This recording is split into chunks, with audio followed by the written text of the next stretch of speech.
E só para a gente arrematar essa questão da crise econômica profunda que tem chegado aqui na América Latina, os dados sobre a desaceleração econômica, ou seja, não tem crescido a economia nos países latino-americanos e do Caribe. E esse desaceleramento tem chegado aos patamares de 1,3%, ou seja, é uma situação muito drástica que, inclusive, é a base de sustentação, obviamente, porque os países na América Latina são desindustrializados, são principalmente agroexportadores, produtores de commodity, enfim, de material primário,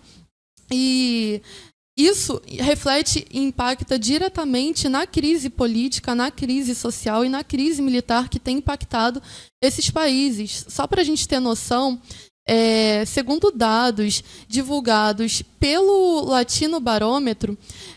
que analisou a situação de 17 países daqui da América Latina, Henrico, o que acontece? Cerca de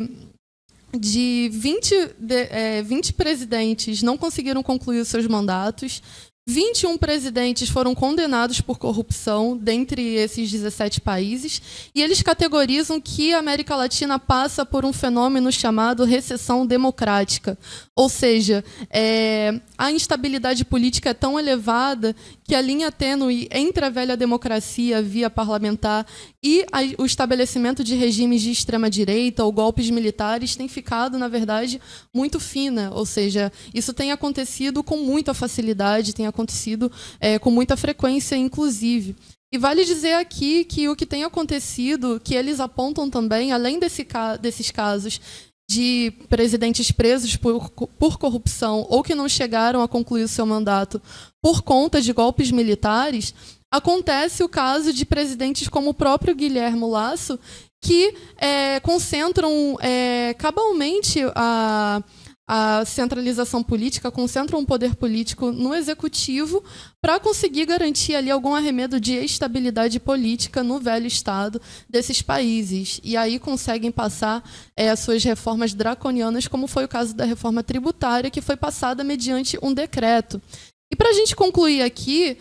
a insatisfação com a velha democracia e também com os regimes militares, com os regimes da extrema-direita que têm sido implementados. Para a gente ter uma noção, segundo essa pesquisa, inclusive, os dados de insatisfação com a dita democracia atingem cerca de 69% dos latino-americanos,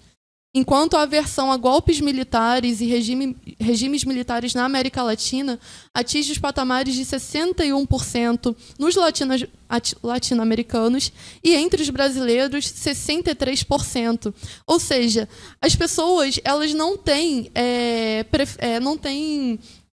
gostado, não têm, na verdade, tolerado mais essa velha democracia, esse velho sistema de exploração e de opressão, e nem tolerado também os regimes ditatoriais, os regimes militares, os regimes da extrema-direita. Ou seja, as pessoas têm buscado, na verdade, têm lutado paulatinamente nesses países por uma nova democracia, por uma nova sociedade que atenda aos seus interesses. Ou seja, a gente tem visto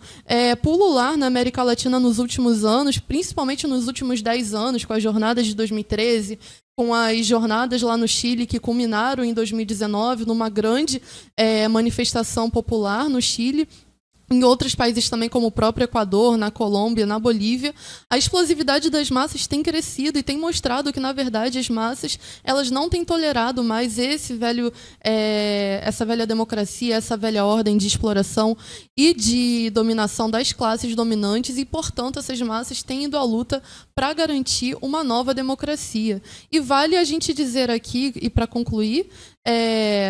o quanto que a gente não está vivendo épocas de democracia, de paz mundial, como tem sido colocado e propagado por aí. Na verdade, o que tem sido colocado e o que a gente tem visto com os patamares dessa crise econômica que se transforma em crise política e social, Henrico, e também aos nossos espectadores de casa, é que a gente tem visto cada vez mais desestabilização. A crise, na verdade, aqui na América Latina, é uma expressão da crise do capitalismo burocrático, que é uma expressão da crise do sistema imperialista a nível mundial.